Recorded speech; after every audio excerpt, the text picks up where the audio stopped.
신약성경 318페이지입니다. 빌립보서 1장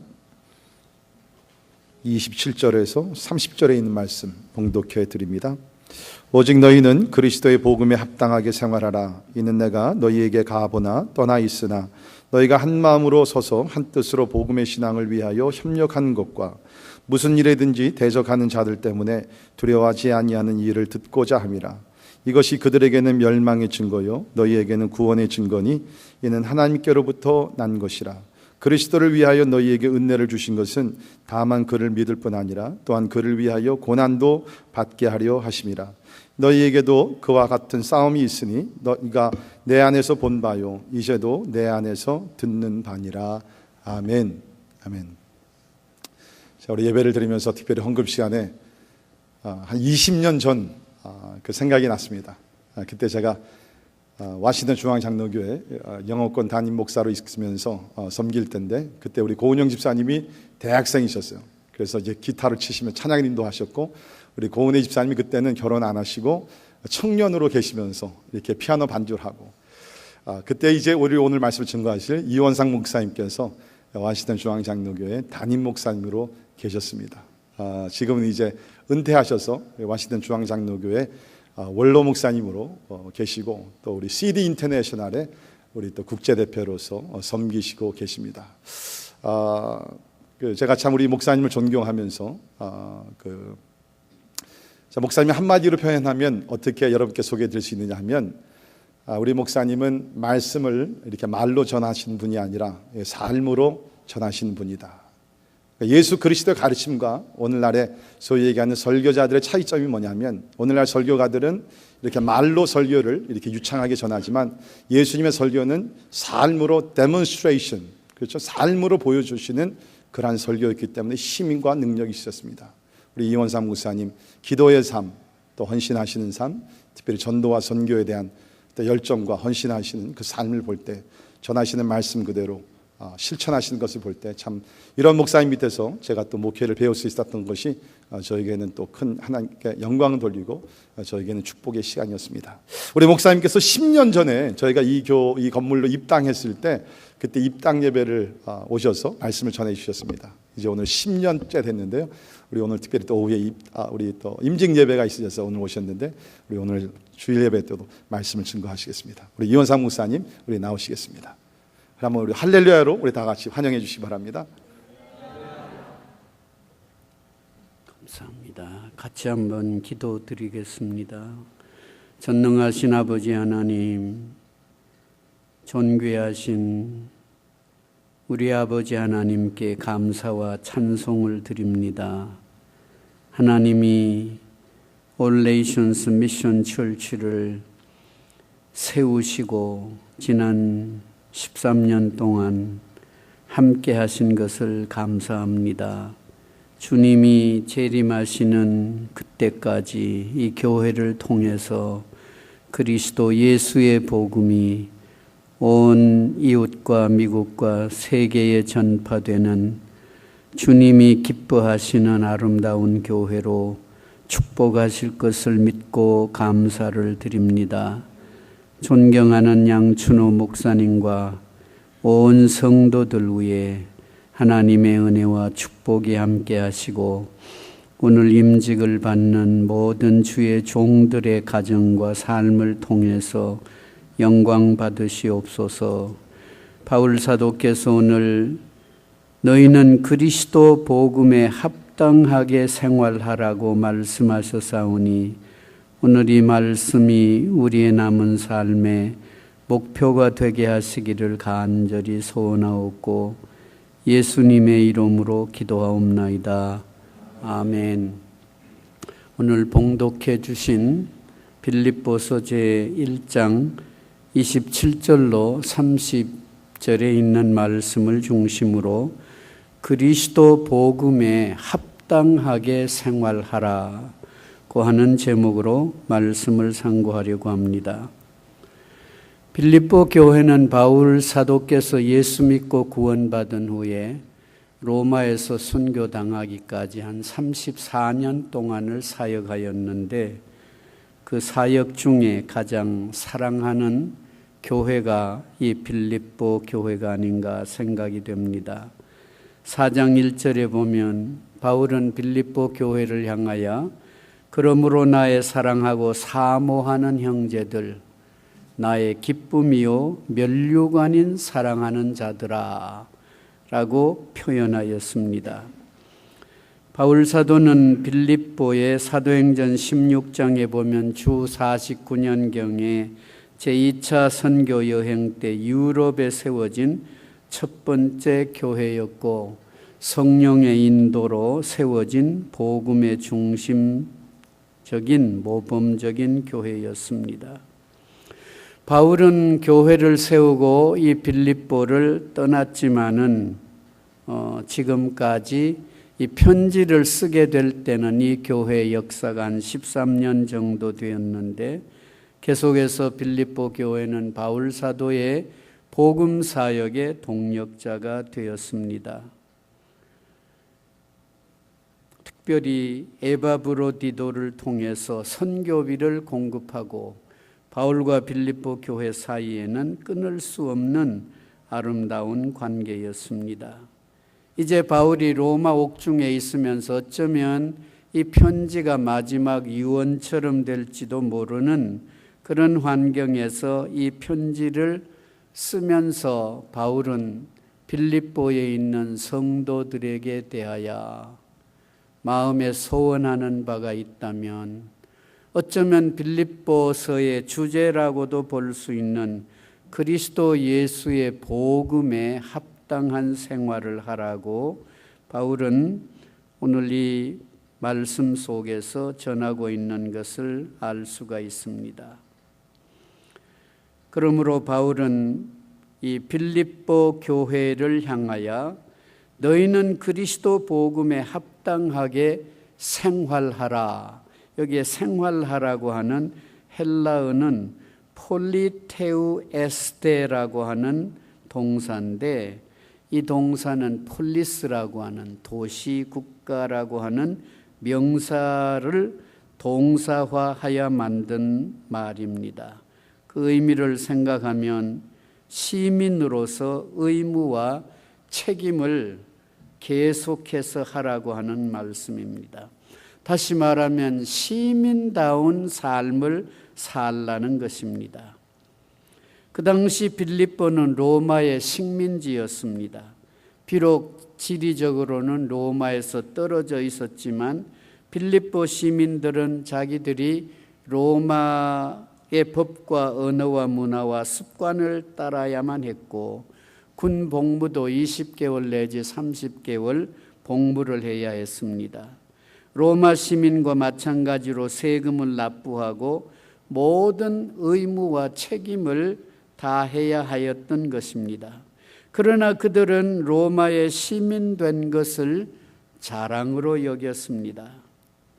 마찬가지로 오늘 우리에게는 여러분과 저는 이중 국적자들인데 하나는 천국의 시민, 우리의 원래 시민권은 하늘에 있는 것이고 지상에 있는 것은 임시적으로 살고 있는 우리는 이중 국적자들로서 이 땅을 살아가면서 사실은 하늘에 있는 원래의 시민권에 충실한 이 땅에 있는 지상에서 시민권자로서 충실할 뿐만 아니라 나아가서는 하늘에 있는 복음의 시민권자들로서 충성해야 하는 그런 의무와 책임이 있는 것입니다.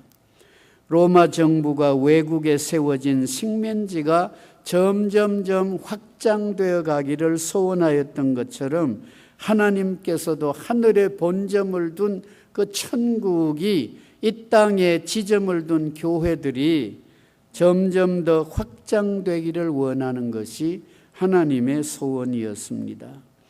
이런 관점에서 볼 때 바울은 자기가 그렇게 사랑하는 빌립보 교회를 향하여 천국 시민으로서 과연 복음에 합당하게 살고 있는가라고 하는 질문을 가지고 빌립보서를 썼다고도 생각할 수 있습니다.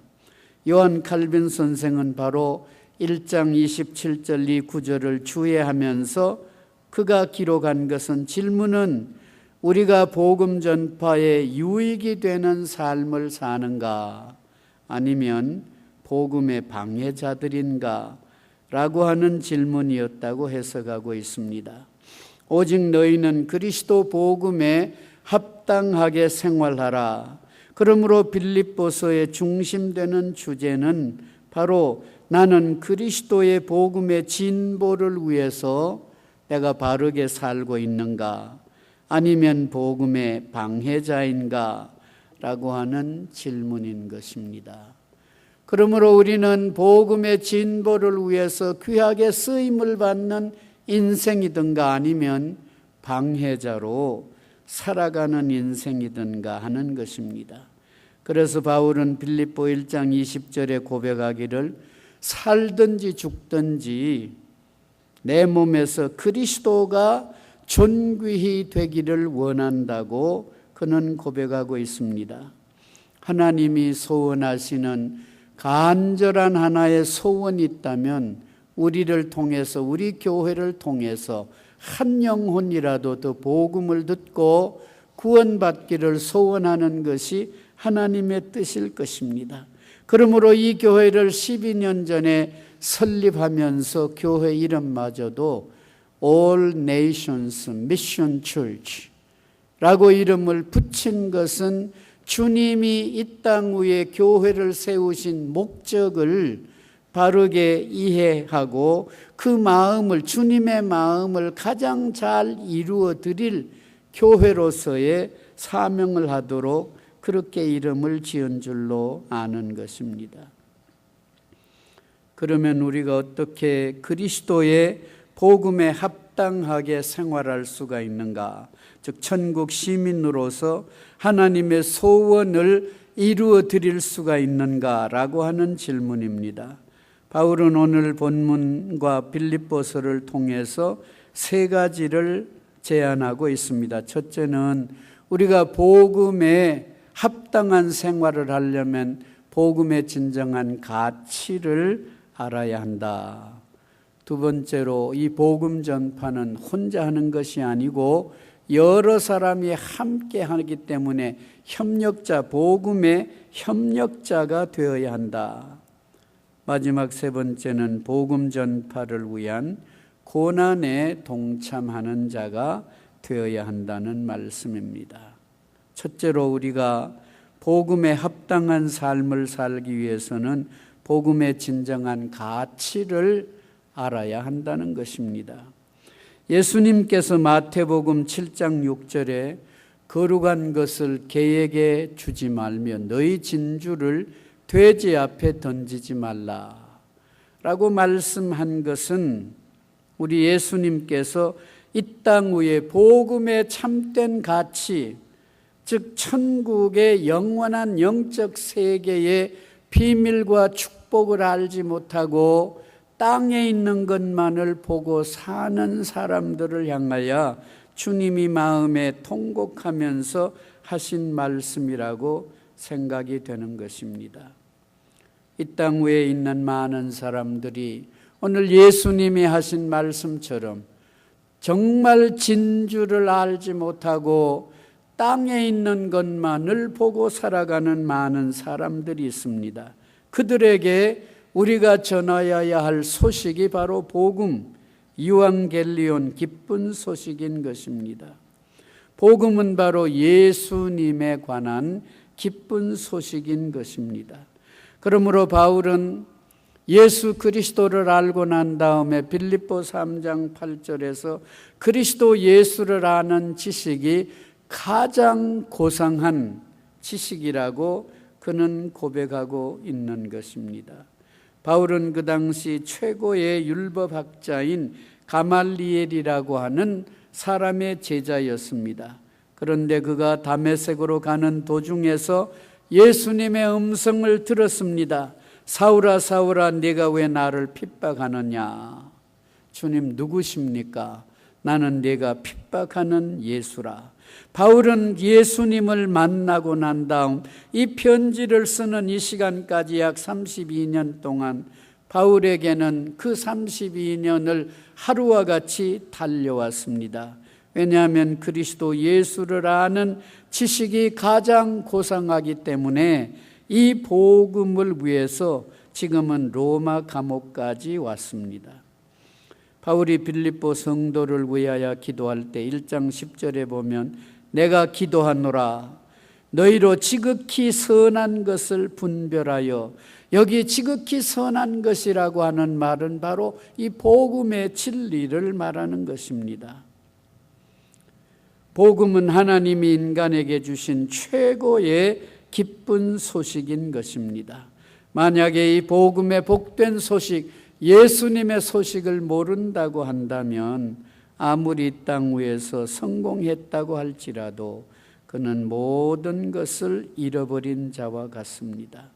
예수님이 이 땅 위에 태어났을 때에 누가복음 2장 10절에 보면 천사가 목자들에게 말하기를, 천사가 이르되 무서워 말라, 내가 온 백성에게 미칠 큰 기쁨에 좋은 소식을 너희에게 전하노라. 예수님은 하나님 인간에게 주시는 기쁜 소식을 전하려고 이 땅 위에 오셨습니다. 그러므로 마가복음 1장 1절도 보면 하나님의 아들 예수 그리스도의 기쁜 소식, 복음의 시작이라고 말하였습니다. 이 복음은 모든 믿는 자에게 구원을 주시는 하나님의 사랑의 소식인 것입니다. 그러므로 바울은 나는 복음을 부끄러워하지 아니하노니 이 복음은 모든 믿는 자에게 구원을 주시는 하나님의 능력이라고 말하였습니다. 그러므로 바울은 그리스도 복음에 합당한 삶을 사는 것이 참으로 오늘 우리에게 필요한 일이라는 것을 말씀합니다. 예수님은 마태복음 13장 44절에서 이 복음의 참된 가치를 안 사람에 대해서 비유할 때 천국은 마치 밭에 감추인 보화와 같으니 사람이 이를 발견한 후 숨겨두고 기뻐하여 돌아가서 자기의 전 소유를 팔아 그 밭을 샀느니라. 밭에 감추인 보화란 바로 예수 그리스도, 이 복음의 진리를 말하는 것인데, 이 복음의 진리를 안 사람은 자기의 모든 소유를 다 팔아서 이 복음을 살 수밖에 없는 비밀을 깨달은 것을 말합니다. 우리가 복음의 가치를 안다면 이 천국 시민다운 삶을 살 수밖에 없다고 하는 사실입니다. 그러므로 바울은 복음에 합당한, 그리스도 예수의 복음에 합당한 삶을 살기 위해서는 먼저 이 복음의 참된 가치를 알아서 천국 시민답게 살아가야 한다는 것을 말씀하고 있습니다. 두 번째로 복음 전파를 위하여 협력자가 되어야 한다. 이 복음은 한 교회가 할 수 없고 한 개인이 할 수가 없고 한 나라가 할 수가 없는 것입니다. 우리는 복음의 협력자들이 되어야 한다는 것입니다. 오늘 27절에 보면 너희가 일심으로 서서 한 뜻으로 복음의 신앙을 위하여 협력하는 것과, 복음 전파를 위해서는 협력해야 한다. 복음은 협력을 통해서만 가능한 것입니다. 한 분 하나님께서 성부, 성자, 성령 삼위 하나님의 협력으로 존재하며 구원을 이룬 것을 말씀하시고, 예수님께서도 자기 혼자 하신 것이 아니라 12 제자를 양육하시고 제자들에게 이 복음을 맡기시면서 함께 일을 해 나가도록 하신 것입니다. 바울은 로마서를 기록하면서 마지막 16장에 보면 이 복음의 동력자들의 이름을 한 40여 명의 이름을 기록한 것을 보면 바울의 그런 복음 사역도 혼자 이룬 것이 아니라 함께 협력했다고 하는 것을 말씀하는 것입니다.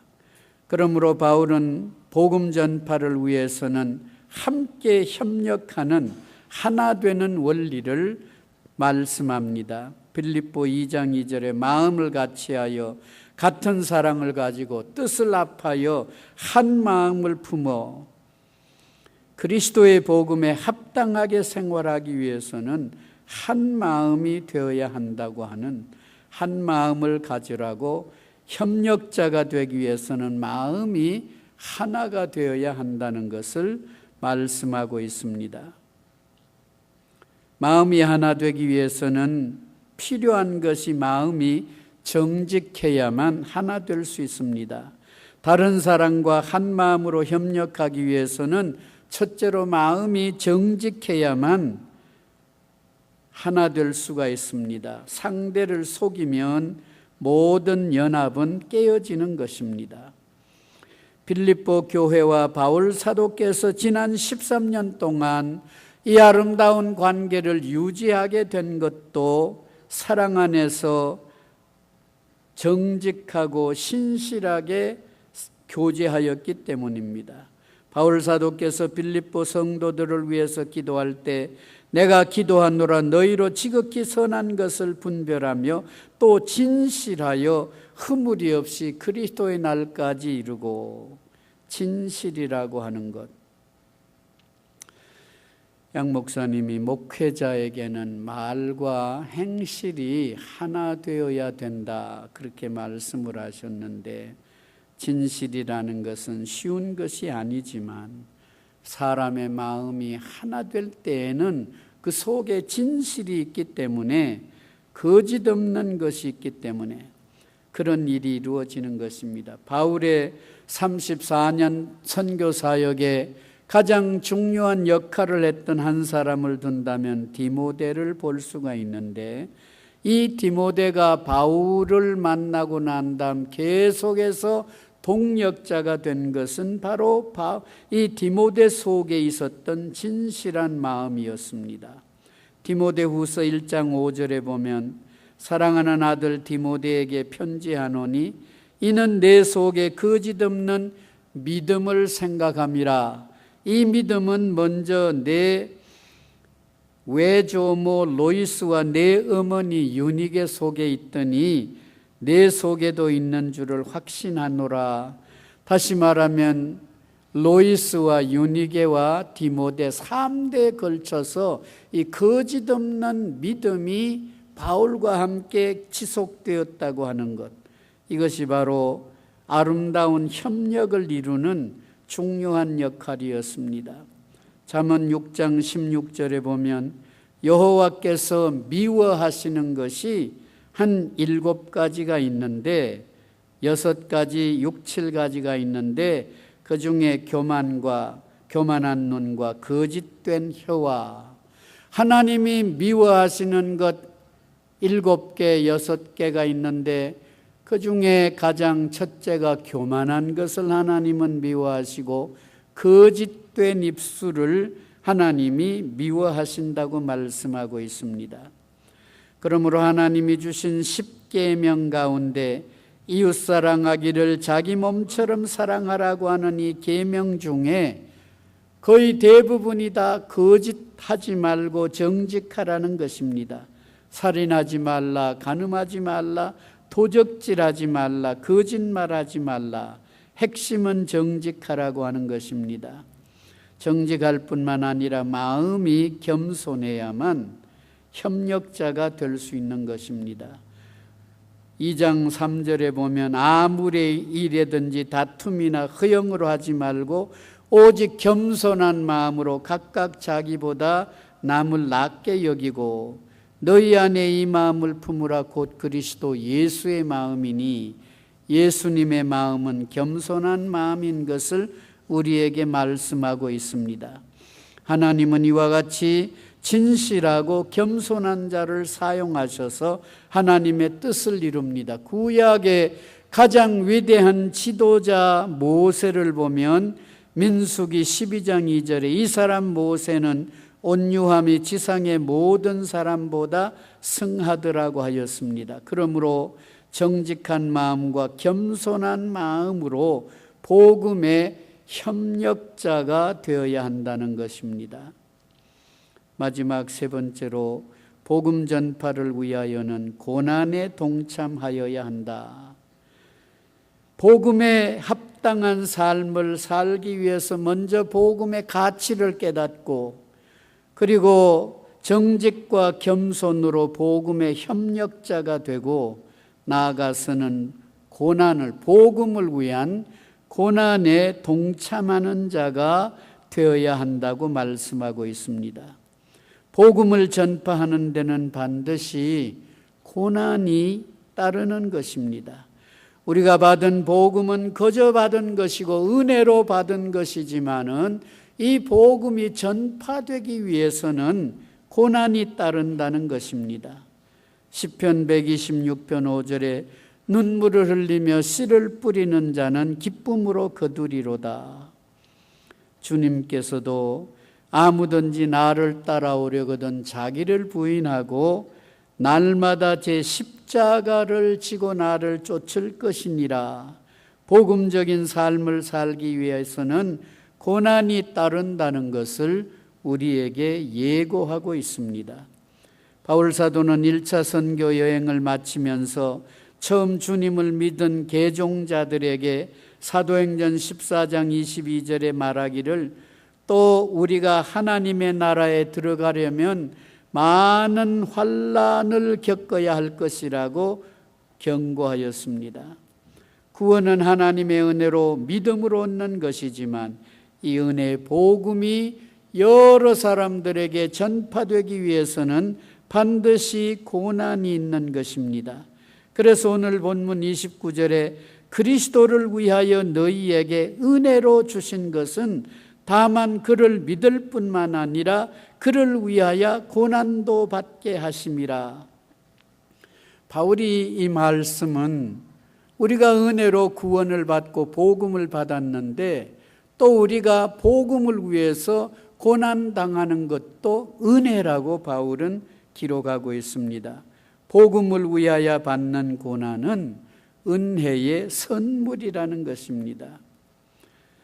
바울은 믿음을 지키기 위해서 고난당하는 것은 하나님이 구원받은 성도들에게 주신 선물이라고 하는 것입니다. 사랑하는 성도 여러분, 우리가 교회를 섬기며 이웃을 섬기며 복음을 섬길 때 우리에게는 고난이 따르는 것이고 그 고난이 하나님이 주시는 은혜라고 바울은 말씀하고 있습니다.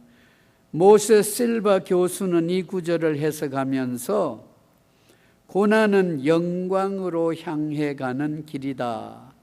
Suffering is the way to glory. 우리가 영광의 길을 가려고 하면은 고난이라고 하는 통로를 통하지 아니하면 하나님의 영광에 이룰 수가 없다는 것입니다. 그러므로 내가 크고 적은 고난에 동참할 때에 하나님이 주신 축복이고 나에게 주신 은혜다. 이 고난을 피하지 말아야 된다고 하는 사실입니다. 저도 이제 제가 목회하면서 성전 건축을 여러 번 했댔는데 어떤 경우에 보면은 성전 건축이 부담이 된다고 딴 교회로 가는 사람들도 있고 교회를 떠나는 사람들도 있습니다. 그게 복 있는 길이 아니겠지요. 그것 때문에 교회를 떠난 사람들을 보면 그 후에 그 신앙생활이 그렇게 행복하지 못한 점을 볼 수 있습니다. 하나님이 우리에게 주시는 상급은 반드시 믿음을 지키기 위해서 복음에 합당한 삶을 살기 위해서 고난받은 것에 대한 상급이지 고난을 피하는 자들을 위하여 상급이 예비된 것은 아닙니다. 복음을 위하여 받는 고난은 하나님이 주신 축복의 선물이라 그렇게 바울은 표시하고 있는 것입니다.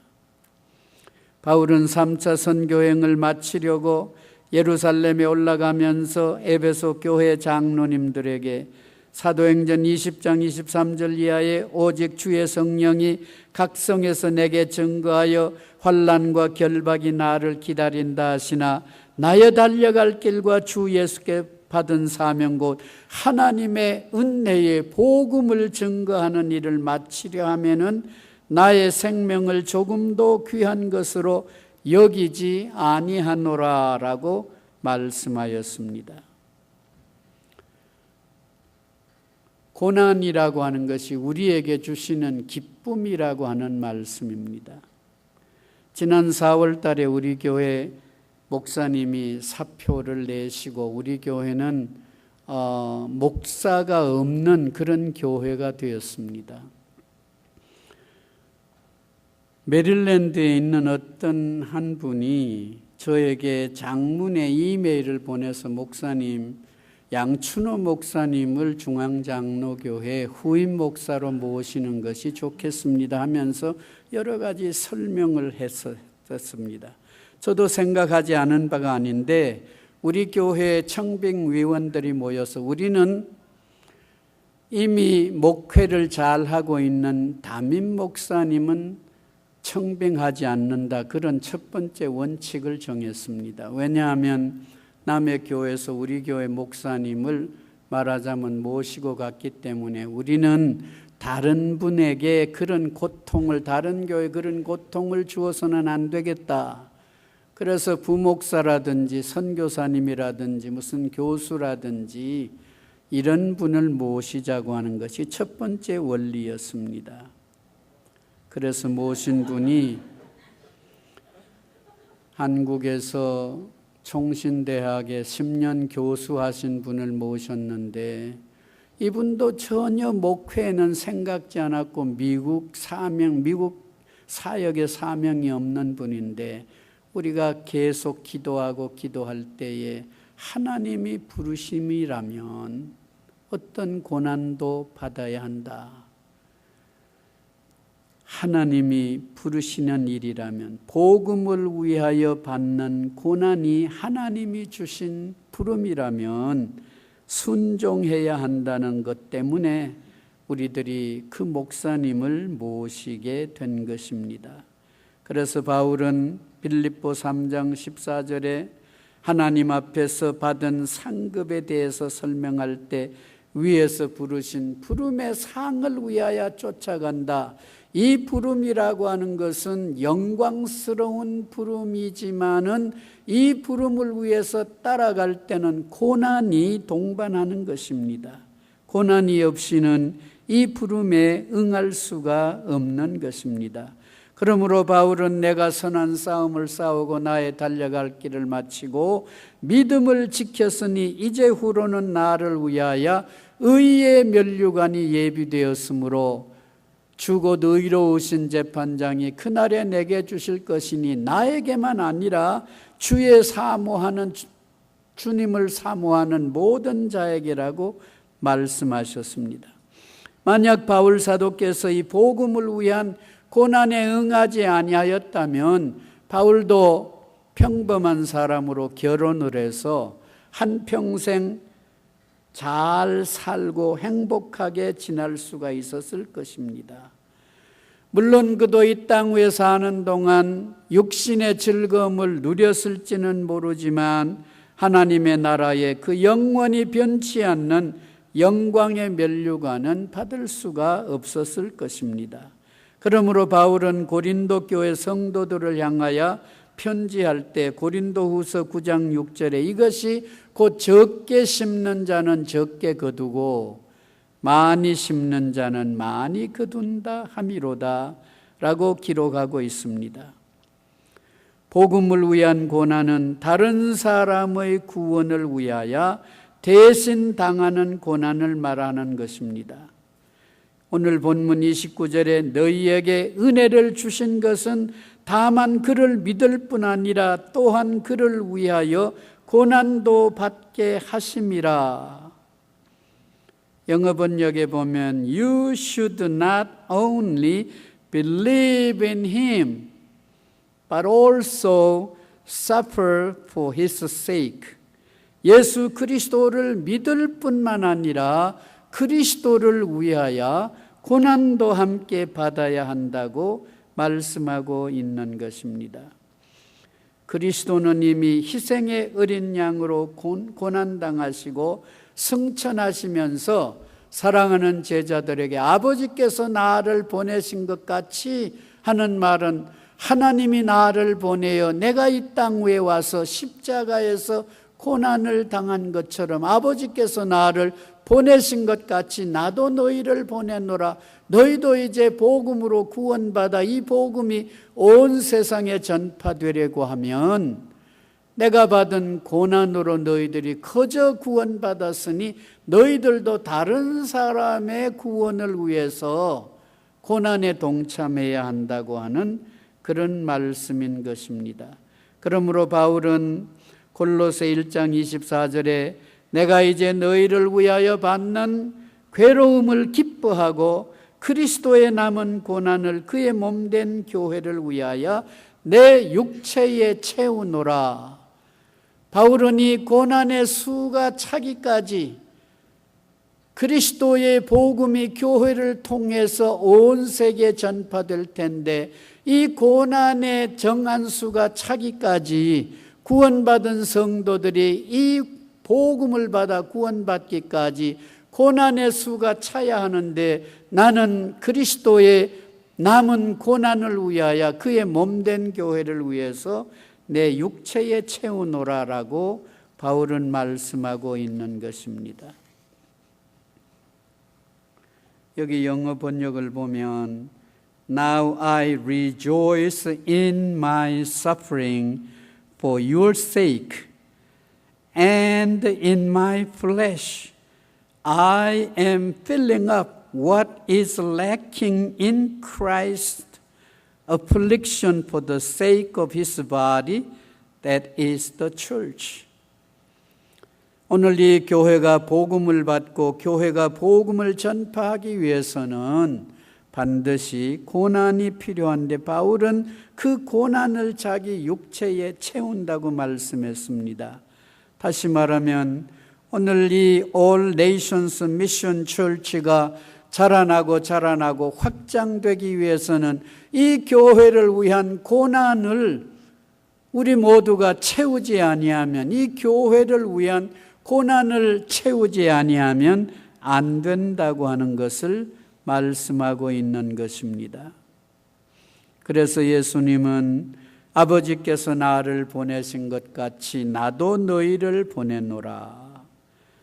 예수님이 내가 너희를 위하여 십자가에 고난당한 것처럼 이제는 너희 교회를 통해서 이 복음이 온 세상에 전파되기 위해서 내가 너희를 보내노라는 말은 너희도 구원받았으면 복음을 위한 복음의 수에 합당한 고난을 지불하라고 하는 말씀입니다.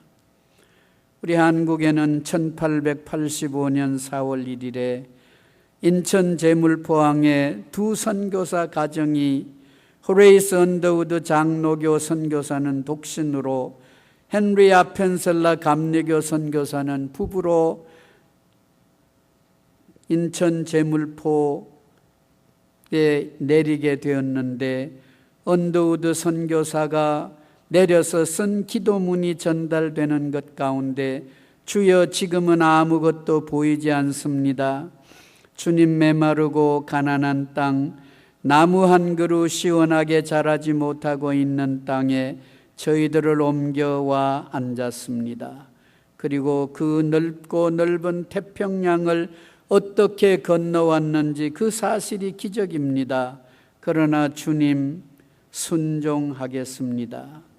사랑하는 성도 여러분, 오늘 우리 한국에 이런 부흥의 역사가 있기 위해서 예수님이 먼저 복음을 위하여 십자가에 달리셨고 주님이 남겨놓은 그 고난을 위해서 이 선교사들이 채운 그 일로 인해서 오늘 우리 한국에 복음이 들어왔다면 우리도 아직도 복음을 받지 못한 자들을 위하여 그 땅에 우리가 고난의 수를 채우지 아니하면 이 복음이 들어가지 않기 때문에 오늘 한국 교회는 이런 희생과 헌신의 열매인 것입니다.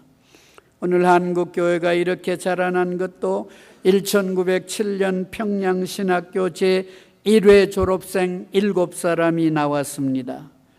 서경조, 한석진, 양정배, 길선주, 이기풍, 송린서, 방기창, 그때 그해 조직된 최초 장로교 한국독립노회에서 이기풍 목사를 제주도의 선교사로, 그리고 1909년에는 한석진 목사를 일본의 선교사로 파송한 것은 한국교회가 초기부터 희생적으로 선교적 사명을 감당하였기 때문이라는 말씀인 것입니다. 결론적으로 바울은 로마 감옥에서 사랑하는 빌립보 교회 성도들에게 마지막 유언으로 권면하신 말씀, 오직 여러분들은 그리스도 복음에 생활하십시오. 복음에 합당하게 생활하십시오. 즉 그리스도의 복음을 전하는데 필요한 희생이 있다면 그 희생의 수를 채우십시오. 이것이 우리가 해야 할 첫째 일이라고 바울은 말씀하고 있는 것입니다. 사랑하는 성도 여러분, All Nations Mission Church를 통해서 예수님이 피를 흘려 이 교회를 세우셨는데, 이 교회를 통해서 구원받은 성도들을 위해서는 이 복음을 뒷받침하는 희생의 수가 채워져야만 이루어질 수 있다고 생각할 때, 오늘 우리는 나가든지 남아있든지 복음을 위한 희생과 헌신에 충성함으로 하나님께 영광 돌리시는 복음에 합당한 삶을 사시는 우리 모든 성도님들 되시기를 주님의 이름으로 축원합니다. 기도드리겠습니다. 거룩하신 아버지 하나님, 오늘 이 교회를 향하신 하나님의 은혜를 인하여 감사드립니다. 이제 우리가 남은 여생 바울이 권면한 말씀과 같이 그리스도 예수의 복음에 합당한 삶을 살기 위하여 먼저 우리가 복음을 이해하고 복음의 협력자가 되고 복음을 위한 고난에 동참하는 우리 모두가 되게 하여 주시옵소서. 예수님의 이름으로 기도하옵나이다. 아멘.